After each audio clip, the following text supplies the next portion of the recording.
পটলা, আমার হাতে কয়টা বল আছে বলতো? 3টা। হ্যাঁ, ঠিক বলেছিস, 3টা। নে বলগুলো ধর। আর আমি খালি বাটিটা এখন উল্টিয়ে রাখলাম। এখন বল দিয়ে কি ম্যাজিক দেখাবা? এখন তোকে আমি যে ম্যাজিক দেখাবো, তুই বলগুলো আমাকে দে।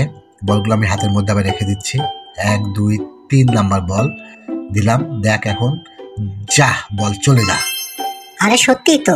এই বাটির মধ্যে আছে, দেখ, উল্টায় দেখ। কি আজব কাণ্ড, বল তো দেখছি এখানে। হ্যাঁ, এখন বাটি দে আর বলগুলা দে। দেখ, আবার আমি বাটির মধ্যে বল রাখবো, ঠিক আছে? এবার বাটি ধরে বসে থাকবো। হ্যাঁ, ভালো করে ধরে রাখ, চেপে ধরে রাখ। দেখ এবার কি করি। 1 2 3 বলগুলো আবার ভ্যানিশ করে ওই বাটির মধ্যে ঢুকাচ্ছি। দেখ, রেডি, 1 2 3। এখন বাটি উল্টে দেখ ভালো করে। আজব কাণ্ড তো। ধরতে পারলে